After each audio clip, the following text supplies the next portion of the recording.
예, 저번 시간을 좀 오버해서 죄송합니다. 그런데 시간에 상관없이 하시라고 해서 너무 감사합니다. 이번 시간에 얼마나 잘못하다간 식사가 너무 늦잖아요. 그래서 노력하겠습니다. 어쨌든 벌써 이제 마지막 세 번째 시간이 되어가지고 한결 좀 점점 그 긴장감은 낮아지는 것 같아요. 그래서 첫날은 원래 저희들 그 함께 섬기시는 장로님이 꼭 말씀 전할 때 서론에서 결론 갈 때 물 한 번 마시고 본론에서 결론 갈 때 세 번은 꼭 마시세요 했는데 한 번밖에 못 마신 것 같거든요.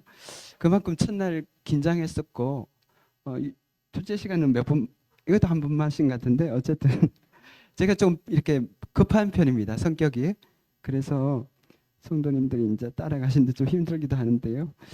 천천히 그렇게 해보도록 하겠습니다. 어, 그 저기 본문 말씀은요. 이 저번 시간에는 우리가 그죠? 새 피조물인 성도가 이 주님 오심이 가까운 이때에 무엇을 가장 힘써야 되는가 그 세 가지를 얘기했었습니다. 거룩과 사랑과 건면, 성실 이 세 가지를 얘기했고 이제 마지막으로 그것들을 이렇게 해오면서 또 잊지 말아야 될 한 가지가 이제 남았습니다. 바로 아빠가 돌아오신다는 것입니다. 그죠?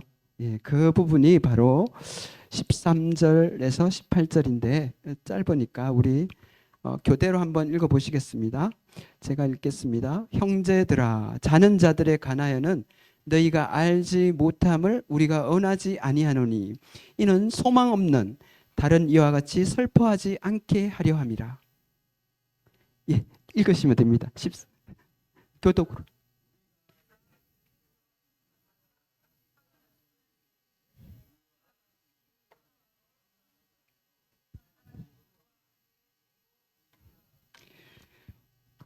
예. 저기 우리가 주의 말씀으로 너희에게 이것을 말하노니 주께서 강림하실 때까지 우리 살아남아 있는 자도 자는 자보다 결코 앞서지 못하리라.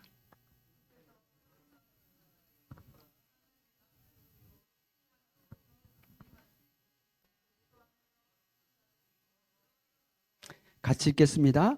그 후에 우리 살아남은 자들도 그들과 함께 구름 속으로 끌어올려 공중에서 주를 영접하게 하시리니 그리하여 우리가 항상 주와 함께 있으리라. 아멘입니다. 정말 이것보다 더 확실한 말씀이 어디 있겠습니까? 여기 있는 문자 그대로 구름은 구름입니다. 그렇게 될 것입니다. 그래서 우리의 성도는 어, 새로운 피조물은 무엇을 기다리는가? 무엇을 기다리는가? 뭐 고도를 기다리며라는 유명한 연극이 있다고 하는데 저는 본 적도 없고 책을 읽어보지도 않았지만 그 내용이 대충 이런 거 두 사람이 나와서 대화를 하는데 어, 누군가를 기다리는 거예요. 고도라고 했지만 사실은 신이라는 얘기겠죠. 그러나 그 신은 오지 않았다. 그렇게 허무하게 끝나는 게 그 연극 같거든요. 근데 우리는 그러한 오지 않는 그러한 신을 기다리는 사람들이 아닙니다. 새 피조물은 분명히 그 신랑이자 아버지라고도 할 수 있는 그분을 기다리는데 그분은 이미 2000년 전에 오셨던 것처럼 똑같은 말씀으로 다시 오신다고 그걸 재림이라고 하잖아요. 예, 말씀하셨습니다. 그것이 성도의 정체성을 살펴봤고 둘째 성도의 힘써야 될 것을 살펴봤고 사명 그리고 지금은 성도의 소망 이제 이거 남았잖아요. 그죠? 이거 남았습니다. 새로운 피조물은 무엇을 기다리는가에 대해서 이 본문 말씀을 통해서 조금은 딱딱할 수도 있습니다. 지금 말하자면 종말론에 관한 그런 얘기이기 때문에 그러나 이것보다 더 또 우리가 정말 기다리고 있는 것이 무엇이 있을까 하는 정도로 우리가 많은 생각을 하게 됩니다. 특별히 이제 이 중동에 다시 전쟁이 시작되었고 이런 와중에 정말 우리는 아무리 성경에 관심 없는 사람이라도요 뉴스를 들고 신문을 보면 그 소식을 듣지 않을 수가 없습니다.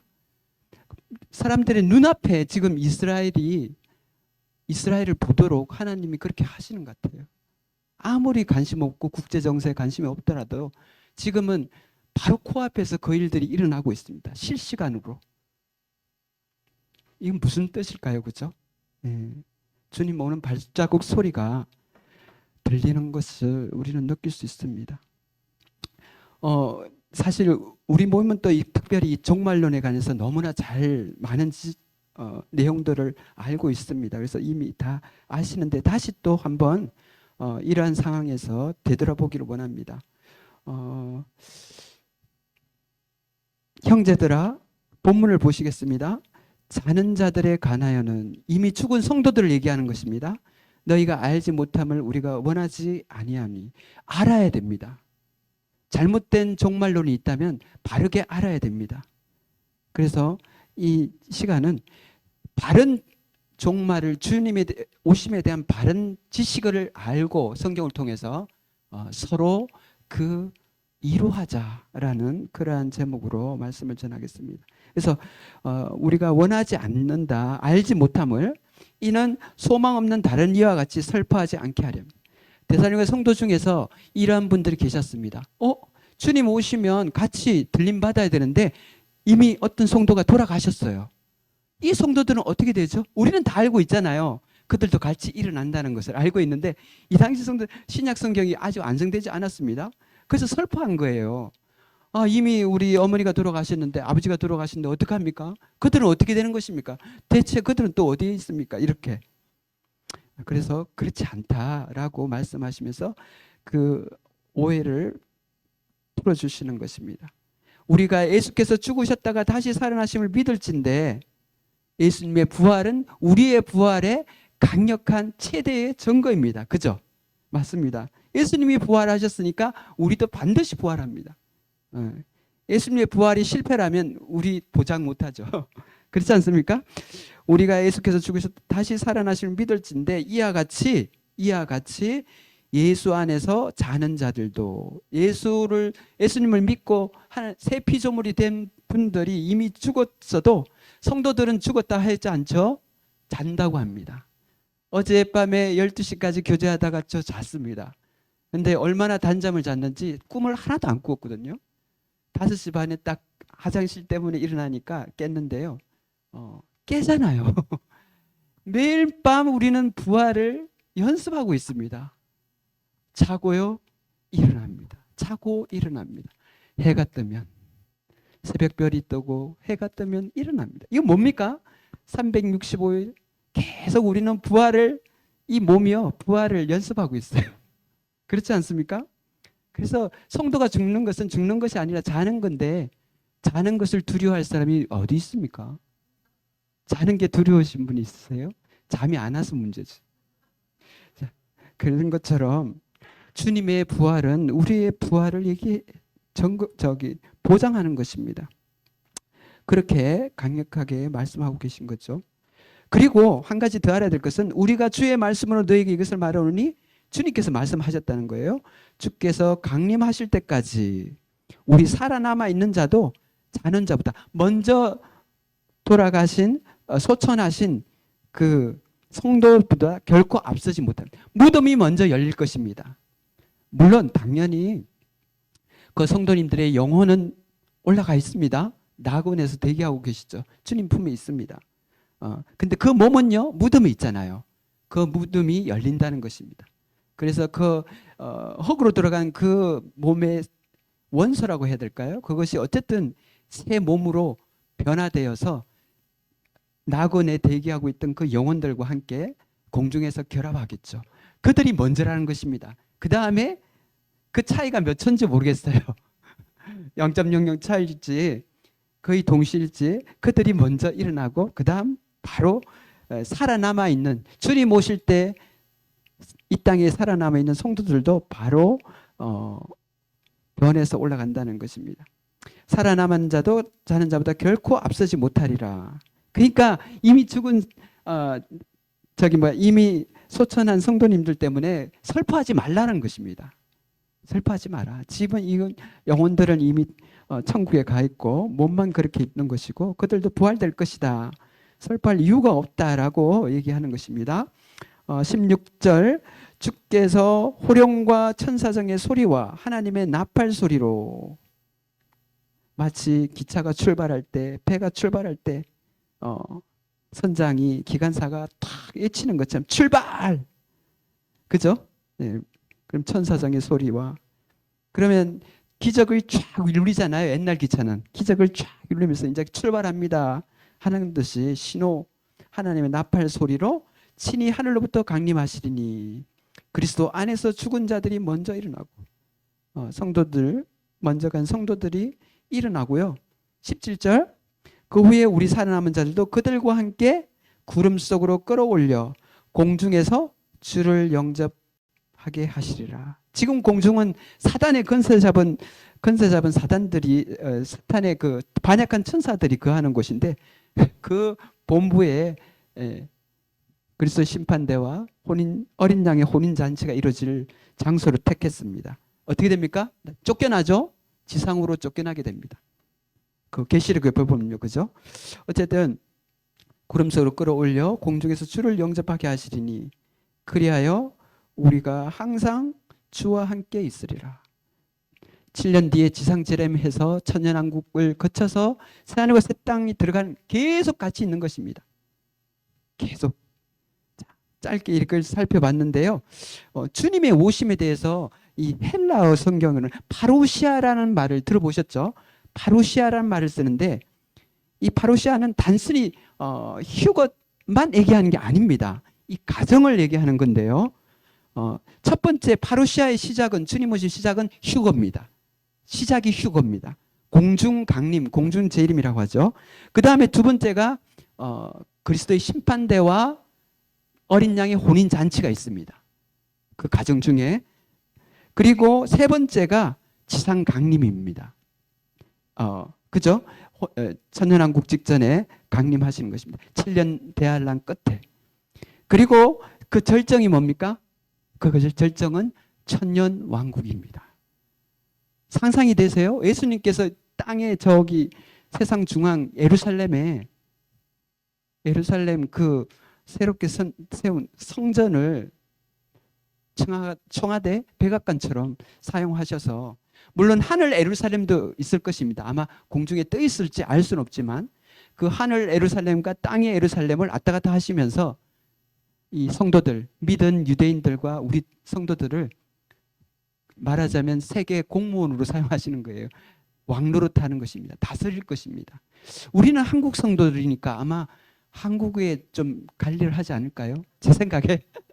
아니요. 새 몸으로 변했으니까 그런 거 없나요? 국적이 없을 수도 있고. 그러나 신기합니다. 그때 천연왕국이 와서 이 땅은 또 어떻게 보일지 참 신기한데요. 지금 짓고 있는 건물들, 도로들이 7년 대할 때 남는 건지 다 파괴되는 것이 아니고 사용될지 그런 건 참 궁금하잖아요. 어쨌든 천년왕국 덤입니다. 덤. 새하늘과 새 땅이 진짜고요. 이 천년은요 덤으로 주어지는 것입니다. 사실 믿는 유대인들에게 약속하신 거였기 때문에 반드시 이루어 주시는 거거든요. 유대인들은 그걸 지금도 기다리고 있어요. 주께서 이스라엘 나라 회복하심이 이때입니까? 라고 물었잖아요. 제자들도. 그거 얘기하는 거예요. 그 문자 그대로 유대인들은 믿거든요. 이 땅에서 그 다윗과 같은 나라가 이스라엘이 세계 수도가 되어서 온 열방을 다스린다는 것을 그대로 믿고 있습니다. 그게 그대로 약속을 성취해 주시는 거예요. 우리는 덤으로 같이 다스리게 되죠. 그렇게 돼서 천년왕국이 그 파루시아의 절정이 되는 것입니다. 주님께서 왕으로 다스리시는, 왕으로 통치하시는, 그게 문자 그대로. 그분은 정의와 공평으로 다스릴 것입니다. 전쟁 무기들은 다 농기구로 바뀔 것입니다. 전쟁에 사용됐던 많은 예산들이 다 어딜 쓰이겠습니까? 전 세계 시민들을 위해서 그 복지로 쓰일 것입니다. 인류의 황금기 같은 그러한 시대가 될 것입니다. 천년왕국. 너무나 기대가 되지 않습니까? 그렇죠? 그것이 주님 오심의 절정입니다. 그래서 우리 이 부분 데살로니가전서 5장 1절과 6절은 여기 보면은 그거에 대해서 좀 더 자세히 나와 있습니다. 자, 읽어보겠습니다. 형제들아, 때와 시기에 관하여는 너희에게 쓸 것이 없으면 주의 날이 밤에 도둑같이 이룰 줄을 너희 자신이 자세히 알기 때문이다. 그러나 이 파루시아 주님의 오심은요, 그 시작이 휴거인데 밤에 도둑같이 예상하지 못할 때, 세상 사람들이 자고 있을 때, 전혀 깨어있지 않을 때, 그러니까 실제적인 잠이라기보다는 뭡니까? 예, 주님에 대해서 그들은 눈 감겨 있습니다. 이런 것에 대해서 관심도 없습니다. 믿지 않는 사람들은, 그죠? 그들에게는 갑자기 덮치는 그러한 날이 될 것입니다. 그러나 성도들은요, 자세히 알고 있잖아요. 자세히 알기 때문이고, 3절은 의미심장합니다. 그들이 평안하다, 안전하다 할 그때에 임신한 여자에게 해산의 고통이 이런 것 같이 멸망이 갑자기 노아 홍수처럼 갑자기 그들에게 이르니 결코 피하지 못하리라. 평화, 평화, 피스, 피스, 평화를 외칠 것입니다. 아마 유엔에서 그렇게 외치겠죠. 지금 평화가 없습니다. 두 곳에서 지금 전쟁이 일어나고 있죠. 평화가 없습니다. 얼마 전에도 코로나는 그 시대를 겪었고요. 그러나 정말 주님 오시기 전에 이러한 기간이 있을 거라는 것입니다. 평화, 평화하지만 가짜 평화, 가짜 평화. 철저한 통제 사회에서 이루어지는 그러한 평화 말입니다. 그죠? 예, 그래서 그러한 것이 있다가 갑자기 이제 7년 중반기에 적그리스도가 속셈을 드러내고 자신을 나타내고 땅에 있는 이스라엘 유대인들을 더 핍박할 것입니다. 지금도 이스라엘 인기 없죠? 전 세계 사람들이 싫어합니다. 공공의 적입니다. 왜 그렇게 싫어할까요?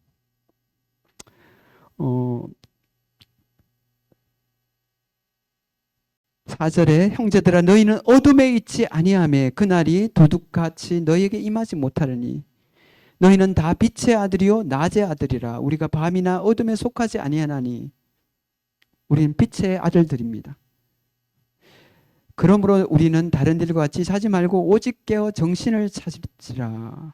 결론과 같은 말씀인데요, 그죠? 세상과 함께 자지 말고 깨어 정신을 차릴지라. 이 정신을 차릴지라는 말의 언어에는요, 술 취하지 않다, 절제와 성결의 삶을 통해 영적으로 깨어 있는 것을 얘기하는 것입니다. 술 취하지 말고 너희는 뭘 취하라? 성령에 취하라. 성령에 취하라는 것은 다른 말로 말씀에 취하라. 말씀으로 충만하라. 그 말씀은 예수 그리스도이십니다. 또한 그리스도로 충만하라 라고 하시는 것입니다. 자, 우리 그래서 뭐 이렇게 따로 말씀하시지 않더라도 지금 뭐 신문과 뭐 매스컴을 통해서 SNS 통해서 너무나 많은 이러한 이야기들이 넘쳐납니다. 물론 홍수 속에 마실 물이 없다고 가짜 뉴스들도 참 많습니다. 분별해야 됩니다. 분별해야 됩니다. 미혹될 수 있습니다. 속을 수 있습니다.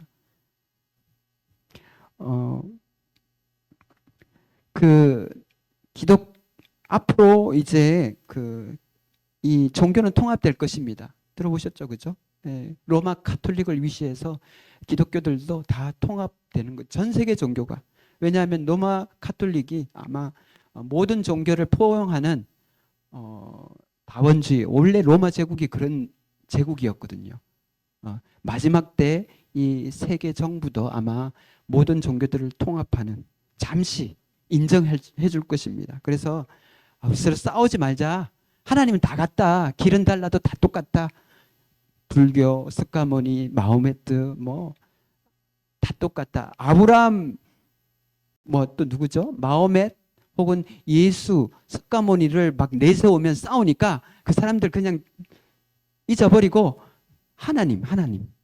그래서 아모르가 뭡니까? 이탈리아 말로 사랑입니다. 사랑으로 하나 되자. 싸우지 말자. 그냥 다 인정해 주자. 다원주의로 통합될 것입니다. 그 역할을 거짓 선지자가 하게 될 것입니다. 그리고요, 정치적으로 한 뛰어난 인물이 나타날 것입니다. 지금 누가 이 팔레스타인 전쟁, 이스라엘 전쟁, 우크라이나 전쟁을 누가 해결할 수 있겠습니까? 시진핑입니까?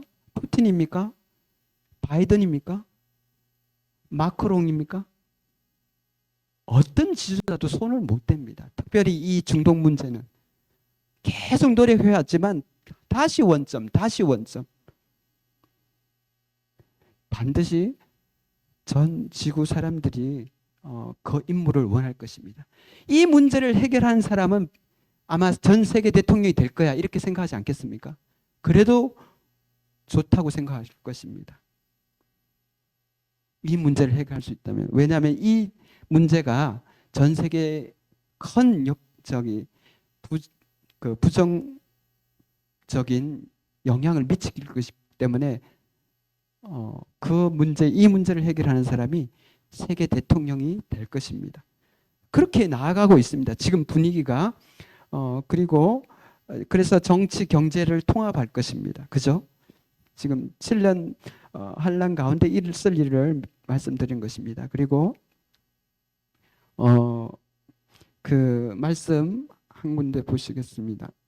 어딘가 하면은 고린도 후서, 데살로니가 후서죠. 데살로니가 후서 뒤로 가셔서 2장에 이제 그 말씀을 하고 계십니다. 좀 더 자세한 구체적인 말씀을 하고 계시잖아요. 그죠? 전서 첫 번째 편지에서는 그 정도 얘기하고 좀 더 자세하게. 왜? 계속 또 이렇게 불안해하니까. 제가 읽어보겠습니다. 2절. 형제들아 우리가 너에게 구하는 것은 우리 주 예수 그리스도의 강림하심과 우리가 그 앞에 모임에 관하여. 휴거 아닙니까? 그죠?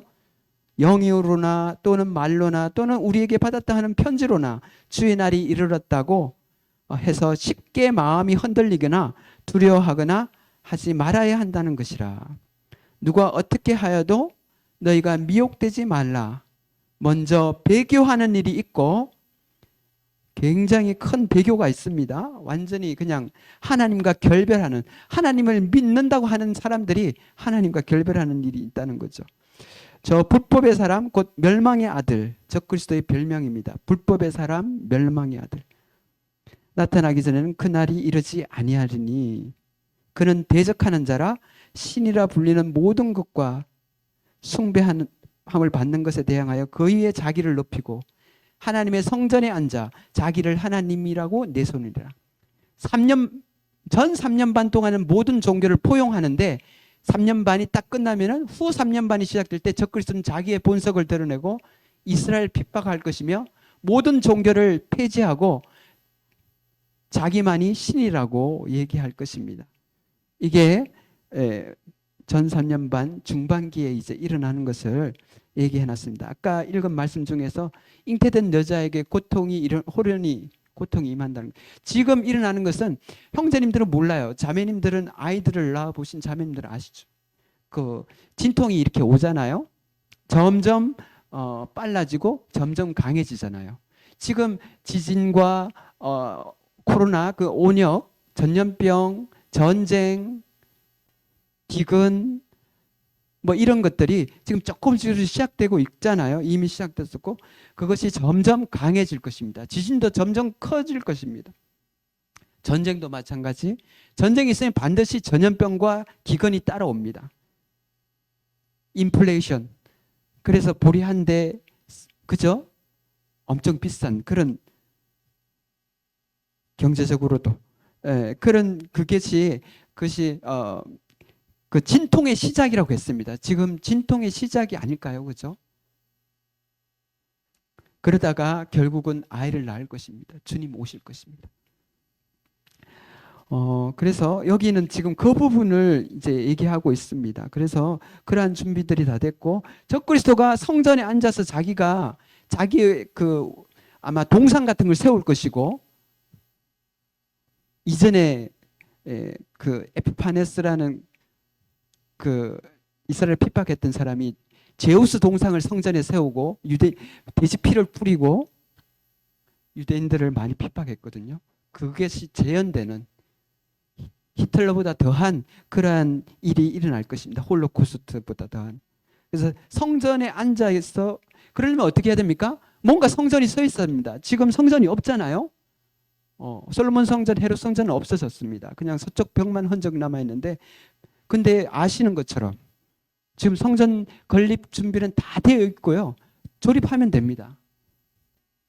그리고 심지어 레이지파도 뭐 유전자 이렇게 검사를 해서 레이지파 청년들을 지금 예배를 훈련시키고 있습니다. 그리고 얼마 전에 작년인가요? 그 붉은 틀을 가진 송아지가 필요한데 그거 다 준비됐잖아요. 지금 미국에서 목장에서 이스라엘로 이미 공수되었습니다. 이제 성전만 서면 그들은 제사를 드릴 준비가 다 되었습니다. 그러한 상황인데 우리의 선배들 어느 누구도 그런 것은 보지 못했습니다. 우리는 지금 보고 있습니다. 그렇다면 우리 시대에 주님 오시는 것이 너무나 명확한 것이 아닌가 그런 생각을 하지 않을 수 없습니다. 물론 그날과 그때는 모릅니다. 자, 그러면 그리고 가장 강력한 그러한 부분이 우리 그 다니엘서에 있습니다. 다니엘서 9장 한번 보시겠습니다. 다니엘서 9장. 다니엘서 9장. 그 환란기의 정확한 모습을 다니엘서에서 벌써 몇 천 년 전에 얘기를 했습니다. 다니엘서 9장 24절입니다. 24절에서 27절이 그 당시에도 이 비슷한 일이 있었고요. 예수님 오시기 전. 그리고 지금 또 재현되는 것입니다. 24장 보시겠습니다. 이스라엘은 하나님의 손목시계입니다. 이스라엘을 보면은 지금 때가 어떻게 됐다를 알 수 있거든요. 이스라엘의 시계가 지금 멈춰 있습니다. 그죠? 여기 내 백성과 내 거룩한 성, 유대인과 예루살렘을 얘기하는 것입니다. 이런 말이 있습니다. 유명한 납비가 이렇게 얘기했습니다. 하나님은 3개의 10개의 아름다움을 주셨다. 그런데 9개의 아름다움을 예루살렘에 주셨다는 것입니다. 하나님은 3개의 10개의 고통을 주셨는데 그중 9개가 예루살렘에 이스라엘에 주셨다는 거예요. 1개가 전 세계에 있다는 거예요. 그 거룩한 성 예루살렘, 세상의 중심입니다. 내 백성과 내 거룩한 성을 위하여 이름 이래 70주라고 얘기하는 것입니다. 71회. 1회는 7일일 수도 있고 7년일 수도 있는데 여기서는 7년입니다. 그러면 우리 학생들 계산해 보세요. 이스라엘 백성을 하나님 약속을 하셨는데 70 곱하기 7년을 해야 되잖아요. 7년짜리가 70개 있어요. 그럼 몇 년입니까? 몇 년? 490년이죠. 490년을 정했다는 거예요. 지금 그 중에 483년이 다 성취가 되었습니다. 483년이 다 성취되었습니다. 그러니까 69회가 다 지나갔어요. 예수님이 십자가에 못 박히고 올라가시는 바람에 다 끝났습니다. 기름 부은 자가 끊어졌거든요. 그래서 한 1회가 남은 거예요. 지금 그 시계가 69회에서 멈춰 있습니다. 하나님의 시계가. 그래서 이게 시작되려면 이방인의 충만한 수, 주님이 이 교회를 성도들을 올라가시면 이제 딱딱딱딱 다시 남은 한 1회가 이스라엘 시계가 시작되는 것입니다. 그게 지금 여기 있는 건데요. 보십시오. 빨리 말씀드리겠습니다. 이런 이래를 기한으로 정하였나니 허물이 거치며 죄가 끝나며 예수님이 십자가로 말미암아서 죄악이 용서되며 영원한 의가 드러나며 환상과 예언이 응하며 또 지극히 거룩한 이가 기름 부음을 받으리라.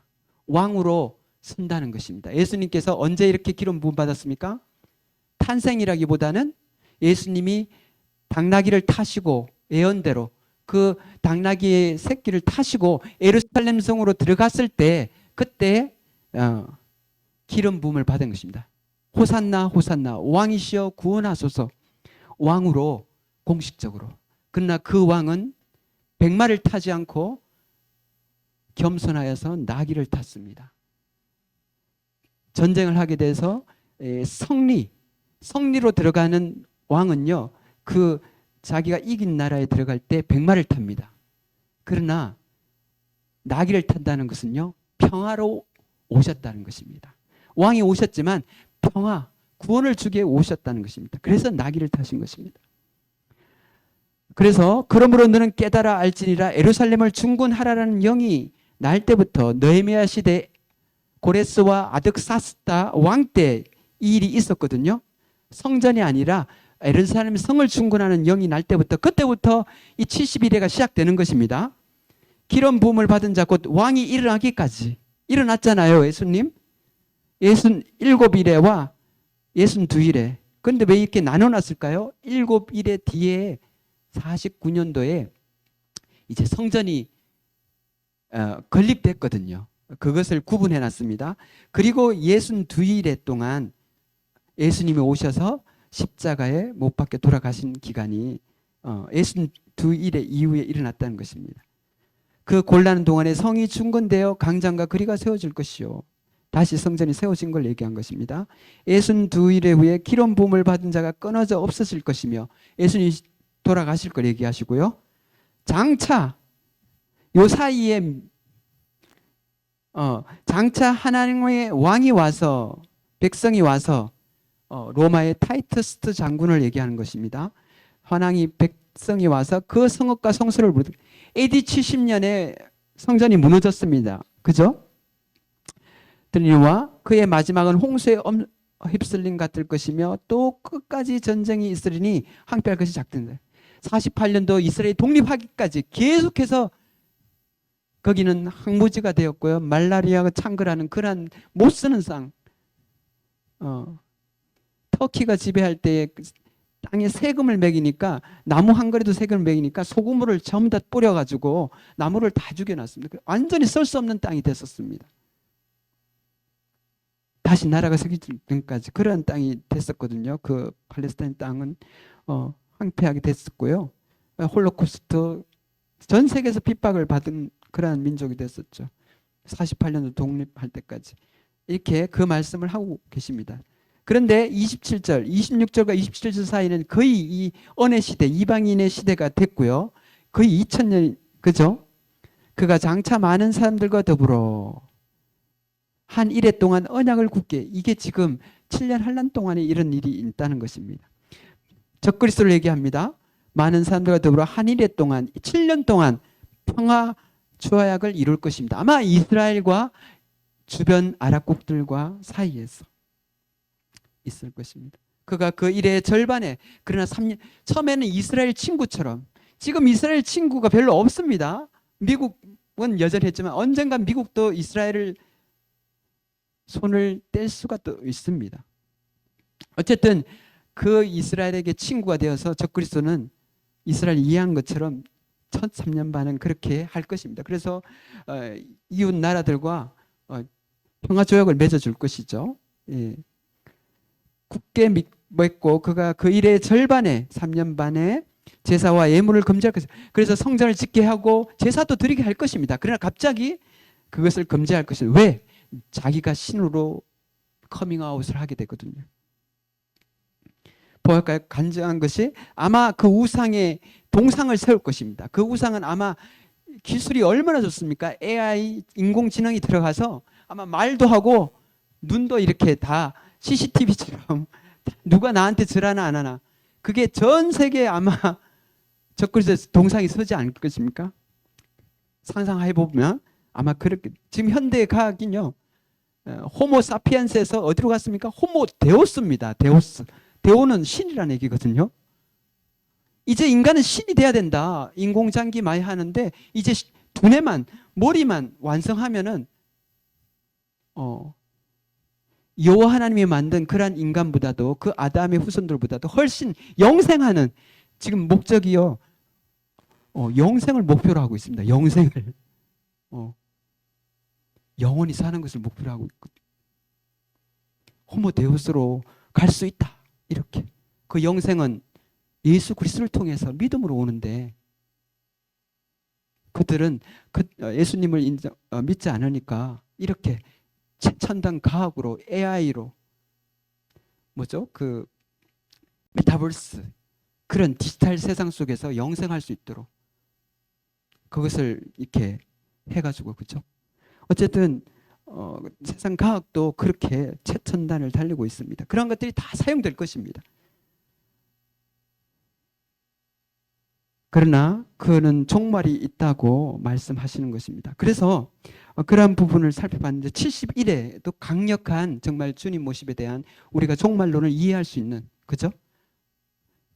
지금 그 7년만 딱 남아 있습니다. 그런데 이스라엘 보니까 어때요? 정말 그게 출발할 시간이 멀지 않았구나라는 것을 우리는 볼 수 있습니다. 뭐 사물 이태는이 블랙체인이니 이런 것들 다 뭡니까? 완전히 그냥 이제 정말 통제 사이로 가기 직전이 아니겠습니까? 그래서 4장 18절에 본문으로 다뤄가셔서 4장 18절에 그렇게 말씀하시는 것입니다. 그러므로 이러한 말로 서로 이루어라. 두려워하고 염려하지 말라. 정확한 종말론에 관한 지식을 갖추고 이러한 말로 서로 이루어라. 거룩하고 서로 사랑하고 건면하고 그러나 주님이 오심을 잊지 말라 라고 말씀하고 계십니다.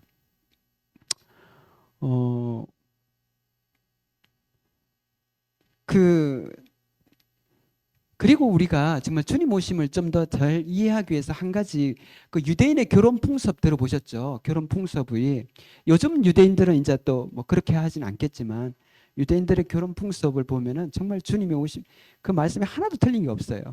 한 유대인 청년이 한 유대인 아가씨를 사랑했습니다. 아버지 저 아가씨 결혼하면 안 돼요. 아버지가 그래 가자. 아들을 데리고 포도주를 메고 신부에게 줄 선물을 가지고 지참금을 지참해서 유대인 그 처녀가 있는 마을에 갑니다. 가서 이제 대면을 하죠. 그래서 이렇게 그래서 얘기하고 신랑의 신부의 저기 아버지에게 지참금도 주고 그리고 마지막 요것을 거쳐야 됩니다. 그 포도주를 꺼내서 신부 앞에 잔을 놓습니다. 그리고 신랑도 잔을 놓고요.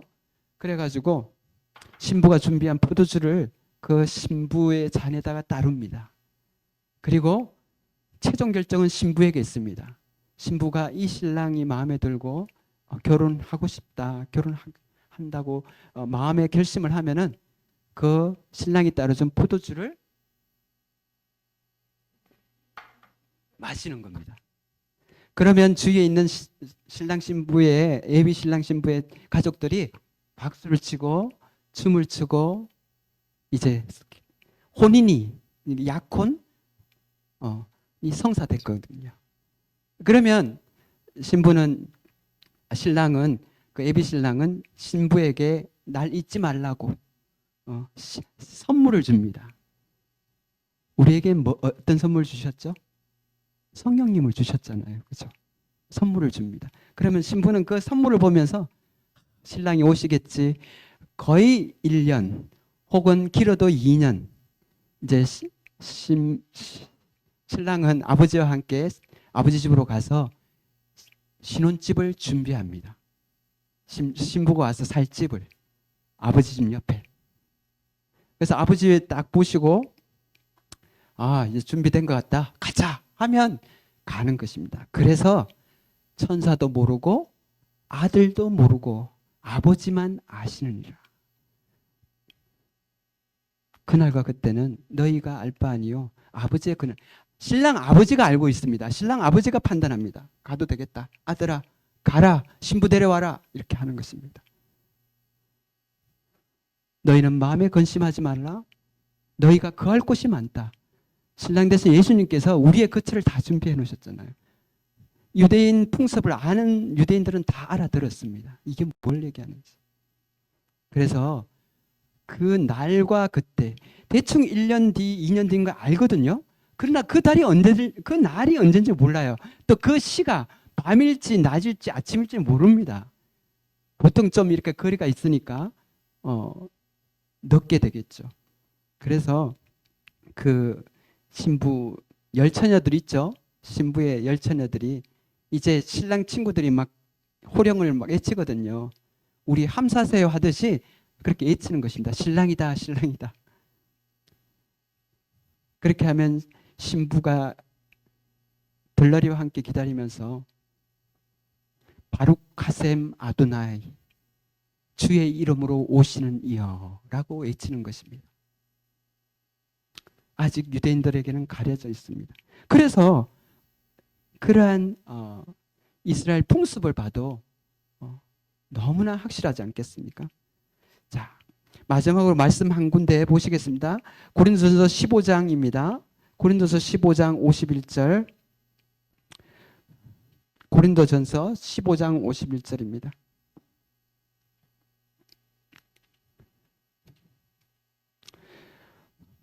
(51절) (52절) 우리 한번 같이 읽어보겠습니다. 시작. 보라 내가 너희에게 비밀을 말하노니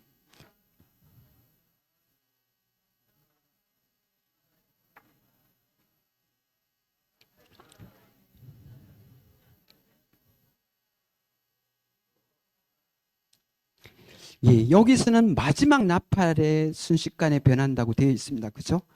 그리고 우리 데살로니가전서 본문에는 하나님의 나팔 소리로 같은 겁니다. 하나님 나팔 소리로 나팔이 나옵니다. 그래서 제가 오늘 나팔을 좀 준비했습니다. 그냥 동영상 보여주는 것보다 더 실감 날 것 같아서요. 그 대신 너무 기대하지 마십시오. 그 이스라엘 메이드 인 이스라엘 그걸 뭐라고 하더라?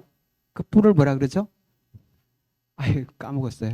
하여튼 그 양으로 만든 그 양 뿔은 아닙니다. 그 저기 나팔은 아니고요. 저기 다이소에서 하나 샀습니다.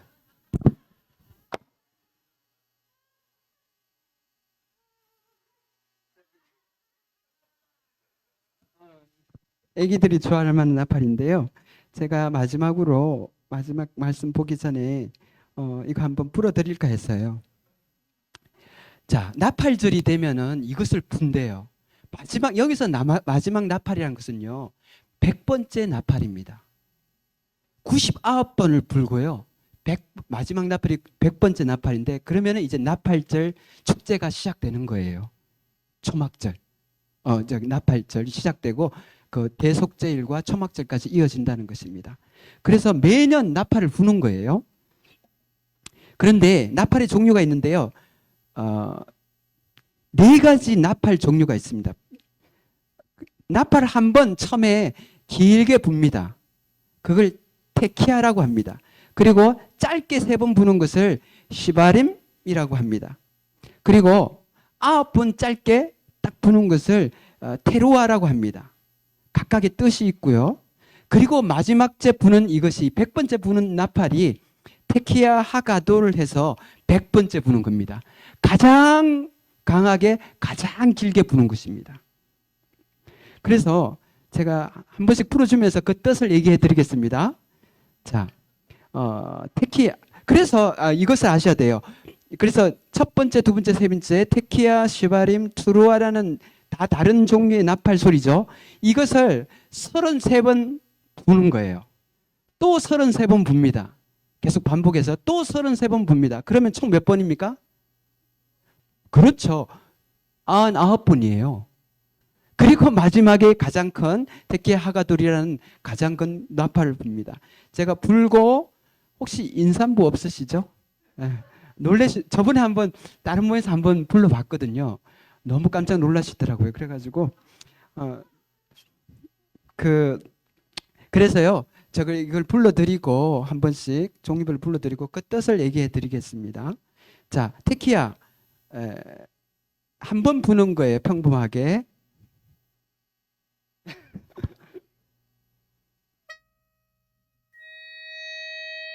이렇게 붑니다. 테키아 뜻은요. 왕이 오신답니다. 자, 시바림 짧게 3번. 무슨 뜻일까요? 회개하라입니다. 자, 테루아 9번 붑니다. 제가 근데 9번을 잘 못 맞출 수도 있어요.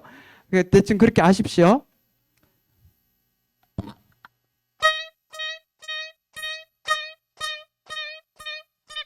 9번 맞습니까? 예. 테루아 9번인데요. 무슨 뜻일까요? 깨어라라는 뜻입니다. 깨어라. 깨어라. 이걸 33번을 세 세트로 하는 거예요. 그리고 49번을 불고 마지막 하나 남았습니다. 이게 마지막 나팔이고 하나님의 나팔, 여기 15장에 있는 마지막 나팔에 순식간에 호련히 다 변화되느니, 이렇게 말씀하고 있습니다. 가장 높게, 가장 길게, 가장 웅장하게, 길게, 이게 100번째 나팔이면서 마지막 나팔입니다. 그 뜻은 불 구르고 나서 말씀드리겠습니다.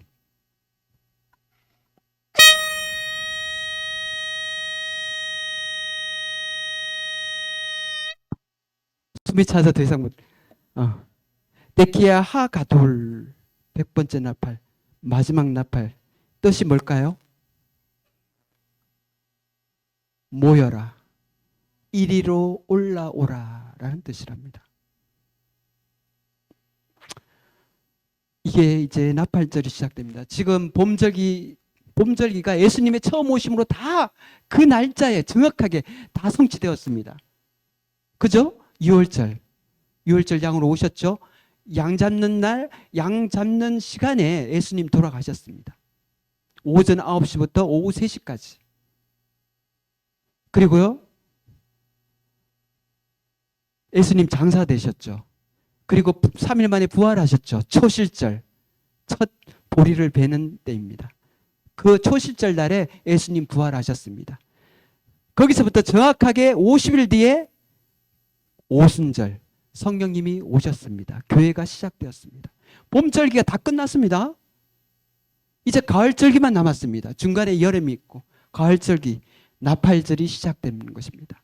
그리고 주님 오시면 장막절, 천년왕국이 이 땅에서 시작될 것입니다. 물론 중간에 대속죄일 하루가 있습니다. 그 남은 유대인들이 온 이스라엘이 그리하여 구원을 얻으리라. 그들의 조상이 죽인 예수님이 우리의 아버지셨구나. 마치 예아들을 잃은 엄마처럼, 독자를 잃은 아버지처럼 통곡을 할 것입니다. 그때 온 이스라엘이, 대부분의 유대인들이, 많은 유대인들이 국가적으로 돌아올 것입니다. 물론 끝까지 믿지 않는 사람들도 있겠죠. 그래서 그렇게 가을절기들이 성취된, 물론 가을절기도 그 날짜에 됩니까? 알 수는 없습니다. 우리는 알 수 없죠. 그 가을절기 유대인들의 명절에 맞게 될지는 그건 모르겠습니다. 어쨌든 그 의미는 같다는 것입니다. 이제 마지막으로 말씀 한 군데 보시고 마치도록 하겠습니다. 15장 어딘가 하면요, 고린도 데살로니가, 잠시만요, 고린도전서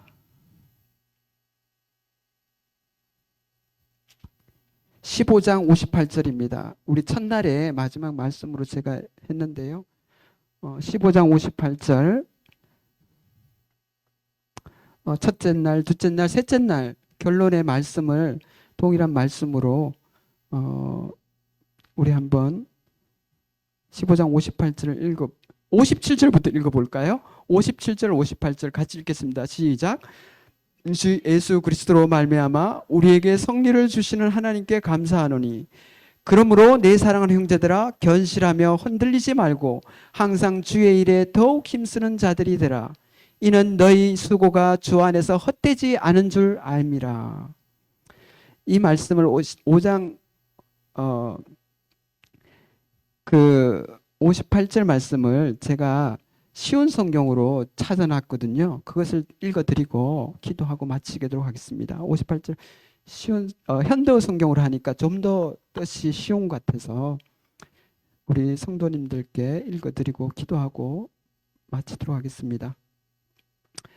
나의 사랑하는 형제들이여 자매들이여 장래의 승리는 확실한 것입니다. 그러니 굳게 서서 흔들리지 말고 주님의 일에 항상 힘쓰십시오. 부활은 분명히 이루어지며 주님의 오심도 마찬가지죠.